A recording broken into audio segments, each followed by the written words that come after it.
begitu banyak airnya, begitu luasnya lautan itu, bahkan lautan kita teman-teman semua itu jauh lebih luas daripada daratan kita.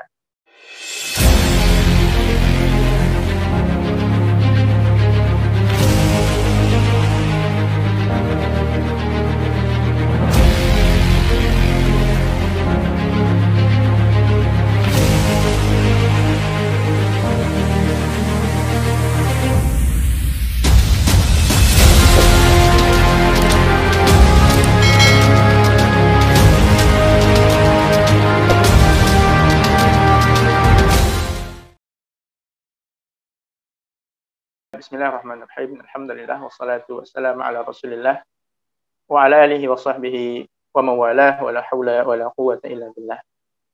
Pertama-tama teman-teman semua kita panjatkan puji syukur kepada Allah Subhanahu wa taala. Alhamdulillah kita bisa bertemu lagi dalam kesempatan yang mulia ini. Yang kedua, salawat dan salam kita nantiasa kita panjatkan kepada Nabi kita Muhammad sallallahu alaihi wasallam, pada seluruh keluarga dan juga sahabat beliau yang agung. Ya, semoga nanti dengan banyak berselawat kepada beliau kita akan mendapatkan syafaat di hari kiamat.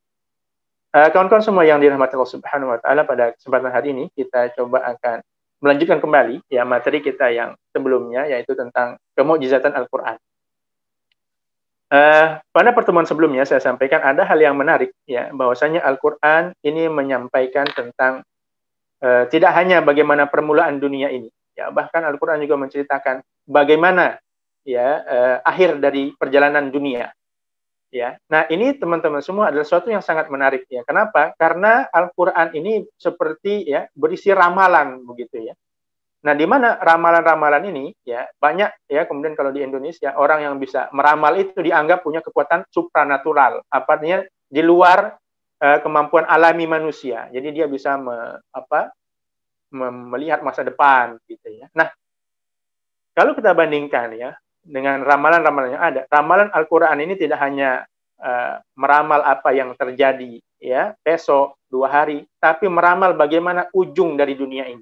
Ya, bayangkan ini kalau mungkin teman-teman yang kuliah ya, belajar statistik atau ilmu-ilmu peramalan, ini luar biasa ya. Yang diramal bukan hal-hal yang kecil ya, tapi bagaimana dunia berakhir. Dan ini teman-teman semua, kalau kita, mungkin teman-teman bisa lacak ya, ini belum banyak ya ilmuwan yang bahas tentang bagaimana dunia ini berakhir. Ya. Jadi banyak yang membahas sekarang tentang pemanasan global, ya, banyak yang membahas tentang bagaimana. Jadi kalau sekarang itu perdebatannya masih bagaimana alam ini muncul ya. Tapi Al-Qur'an sudah lebih jauh daripada itu, ya. Al-Qur'an itu sudah membahas bagaimana dunia ini berakhir. Ya. Dan di sini nanti kita akan lihat dalam bahasan ini bagaimana ya ternyata Al-Qur'an itu ya semua ayatnya itu tidak sembarangan, tidak asal sebut ya. Ya. Ini menunjukkan apa? Bahwasanya Al-Qur'an ini betul-betul adalah wahyu dari Allah Subhanahu wa taala. Ya. Nah, teman-teman semua, ada hal yang menarik sebenarnya ya dari saya sampaikan sebelumnya, bahwasanya kita akan membahas tentang perkara hari kiamat. Ya. Di mana ya hari kiamat adalah salah satu rukun ya, bagian dari rukun iman yang harus kita yakini ya, meyakini adanya hari kiamat. Nah, mungkin teman-teman juga tidak banyak tahu bahwasanya dahulu ya di kalangan orang-orang Quraisy ya, ketika Nabi berdakwah itu ya, mereka itu orang-orang yang bertuhan, artinya percaya adanya pencipta ya, walaupun mereka syirik ya, mereka syirik betul ya, tapi mereka itu percaya adanya pencipta. Nah, namun mungkin yang jarang teman-teman ketahui ya, mereka tidak percaya adanya hari akhir. Ya. Jadi orang-orang Quraisy zaman itu tidak percaya ya nanti akan bangkit lagi setelah kematian. Ya, mereka tidak percaya bahwasanya ini akan bangkit. Artinya apa? Adanya hari kiamat itu tidak ada dalam benak manusia zaman itu. Khususnya di kalangan orang-orang Quraisy. Tidak ada bayangan dunia akan hancur, akan bangkit lagi, itu tidak ada. Nah, ini memang unik ya. Ini memang unik. Jadi sebenarnya di Quraisy dulu ya, ketika Nabi Ibrahim diutus ke sana dan Nabi Ismail hidup di situ, itu ajaran Nabi Ibrahim itu ada di situ ya, mengajarkan tentang hari kiamat. Nah, namun kemudian ketika Mekah itu dijajah ya, jadi penduduk aslinya Mekah itu sempat dijajah ya oleh orang dari luar Mekah begitu ya. Nah, sehingga apa? Kemudian juga nanti ajaran-ajaran, sehingga ajaran yang ada, ajaran Nabi Ibrahim yang lurus, yang mengajarkan adanya hari kiamat, adanya Allah Ta'ala, adanya malaikat itu, ya, itu hanya sebagian yang bertahan. Jadi mereka yakin ada malaikat, ya, mereka yakin adanya pencipta, ya, tapi mereka tidak yakin adanya hari kiamat. Ini yang unik ya dari orang Quraisy itu. Nah, sehingga ya adanya hari kiamat, berita tentang hari kiamat itu kemudian menjadi berita yang viral waktu itu gitu ya dalam istilah sekarang. Nah, ini yang disebutkan dalam surat An-Naba ya. An-Naba itu artinya berita yang berita besar ya. Kalau sekarang mungkin berita viral lah gitulah ya. Jadi apa beritanya? Jadi berita di An-Naba itu adalah ya amma yatasaalun 'anin naba'il 'azim. Jadi waktu itu ya, jadi ketika Nabi menyampaikan bahwasanya akan adanya hari kiamat ini kita bangkit ya dari kematian ya, dunia hancur kemudian dengan segala perkaranya ya, itu menjadi desas-desus. Jadi pembicaraan yang kemudian viral di kalangan orang-orang Quraisy. Benar nggak sih kita akan hidup lagi? Ya. Karena keyakinan mereka kalau mati sudah mati saja. Begitu ya. Jadi tidak ada keyakinan itu di bangsa Quraisy. Nah, tapi kemudian Al-Qur'an datang ya menjelaskan hal itu bahkan ribuan tahun ya, bahkan jauh sebelum nanti perkara itu terjadi. Kita nggak tahu kapan itu terjadi. Ya, tapi intinya semakin hari ya, hari kiamat ini akan semakin dekat. Nah, tadi saya sampaikan, ya mari kita sekarang coba kita masuk kepada bahasan-bahasan Al-Quran. Nah, di sini tadi saya katakan materi kita masih tentang mukjizat. Ya. Jadi bagaimana keluar biasaan Al-Quran ini kita mencoba untuk memperkuat ya keyakinan kita. Karena tadi sekali lagi tidak ada satu kata pun dalam Al-Quran itu yang ditulis sembarangan. Ya. Tidak ada yang dia tidak masuk akal. Ya. Mungkin bagi orang dulu tidak masuk akal. Ya. Kenapa? Karena mereka belum paham apa hakikat sebenarnya. Tapi dengan temuan terbaru ya ilmiah saat ini, ya apa yang dikatakan Nabi itu bukanlah sesuatu yang tidak logis, ya bukan sesuatu yang tidak memungkinkan. Nah, kalau kita membaca ya ayat-ayat tentang perkara-perkara kiamat ya, Al-Quran adalah salah satu kitab suci yang paling detail menjelaskan ya bagaimana nanti dunia itu hancur. Jadi bagaimana peristiwa yang nanti akan manusia saksikan di zaman itu.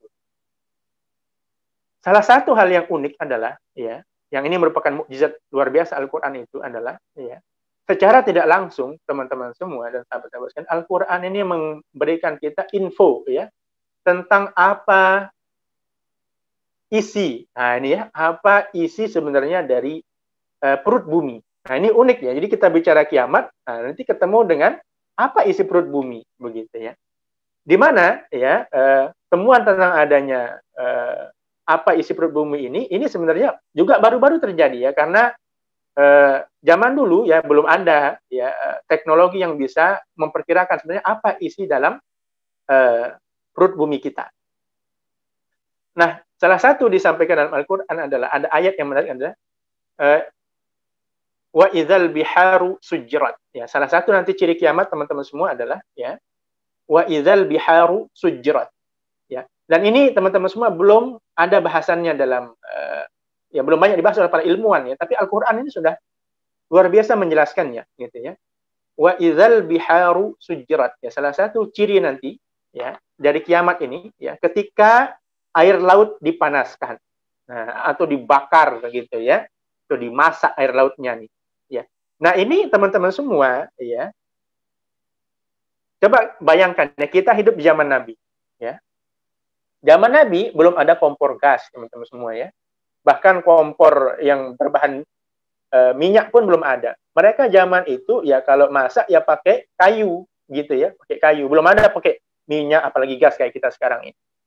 Nah, tapi Nabi tiba-tiba muncul dengan ayat nanti air laut akan dipanaskan. Nah, pertanyaan logis kita, ini kok bisa ya Nabi menyatakan air laut dari panas? Apa mungkin? Gitu ya. Apa mungkin air laut itu bisa dipanaskan? Ya. Kalau yang kita panaskan misalnya air 1 liter, 2 liter, gampang teman-teman semua ya. Kita punya wajan, ya, kita punya kayu, mungkin zaman itu ya, atau sekarang pakai kompor, bisa kita panaskan air. Tapi ini yang dipanaskan, yang mau dibakar itu air laut. Pakai apa dibakarnya? Gitu ya. Ini kan sesuatu yang seakan-akan tidak masuk akal zaman itu gitu ya. Mau kompor sebesar apa ya, kayu sebanyak apa yang bisa memanaskan lautan itu? Ya. Hal apa yang bisa membuat laut panas yang begitu banyak airnya, begitu luasnya lautan itu, bahkan lautan kita teman-teman semua itu jauh lebih luas daripada daratan kita. Artinya apa? Kalau kita kumpulkan ya semua kayu yang ada di dunia ini yang sekarang ya jumlahnya makin berkurang ini tidak akan cukup untuk memanaskan itu, memanaskan air laut tersebut. Ya. Nah lantas apa mungkin air laut akan panas? Ya. Bagaimana mungkin air laut akan panas? Ya. Jangan-jangan ya Nabi mengada-ngada begitu? Karena tidak masuk akal. Bagaimana caranya air laut itu panas ya? Wa idzal biharu sujirat, teman-teman semua. Ya. Ini menarik gitu ya. Jadi air laut bisa panas, gimana caranya? Ya, bagaimana cara bakarnya seperti apa? Kok bisa panas? Ya. Nah, teman-teman semua ternyata ya, kalau teman-teman ini membahas, kalau kita kembali misalnya ke surah Al-Zalzalah, ini ada ayat yang menarik ya, disampaikan di situ. Idza zulzilatil ardu zilzalaha.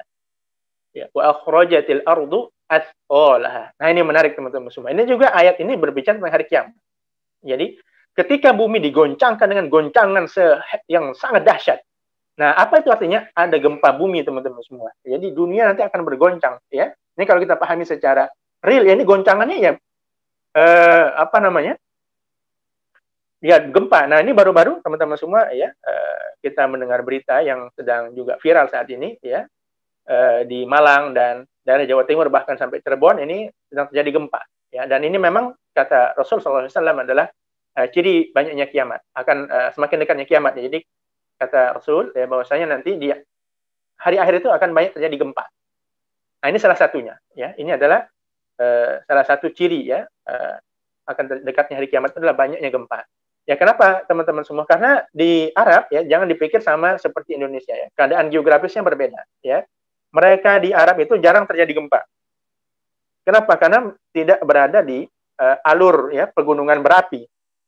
Jadi sangat jarang gempa di sana. Dan Nabi Sallallahu Alaihi Wasallam ya di Mekah ataupun di Madinah itu tidak ada gunung berapi, teman-teman semua ya. Di di Jazirah Arab itu tidak ada gunung berapi. Jadi tidak ada bayangan dia tentang gunung berapi. Jadi kalau teman-teman mungkin ada yang pernah umroh atau apa, ya melihat gunung-gunung di sana ya gunung-gunung batu. Jadi dan tidak tinggi-tinggi seperti kita di Indonesia atau di Jepang ya atau di India sana, tidak tinggi ya gunung-gunungnya itu. Jadi ya kebanyakan itu adalah padang pasir ya, kemudian gunung-gunung batu yang tidak terlalu tinggi ya, mungkin paling tinggi 500 meter lah ya, nggak sampai kayak kita di Indonesia yang sampai 3.000 ya, dan selanjutnya. Nah, teman-teman semua, jadi Nabi katakan ya, walaupun dulu Nabi, ya, bayangkan juga ya kalau kita bahas tentang surah Al-Zalzalah nanti kita akan sambungkan dengan ayat tadi, ya. Nabi zaman itu jarang melihat gempa, tapi Nabi katakan besok banyak gempa. Ini juga unik begitu ya. Ini unik sekali. Artinya dari mana Nabi tahu itu akan terjadi gempa? Nah, bahkan di hari kiamat nanti akan terjadi gempa yang sangat luar biasa dahsyat ya. Nah, ayat selanjutnya menarik ya. Wa akhrajatil ardu athqalaha. Dan bumi nanti akan mengeluarkan beban berat. Nah, ini teman-teman semua. Yang menarik adalah ya sekarang mari kita pahami apa yang dimaksud dengan beban berat di sini ya. Nah, karena tadi kan nanti akan ini bersambung dengan tadi wa idzal biharu sujirat. Ya. Ya. Nah, ternyata beban berat ini ya ini bisa jadi ya ini kalau kita sambungkan ya ini bisa menjadi adalah nanti adalah hal yang memungkinkan ya terjadinya lautan yang dipanaskan itu.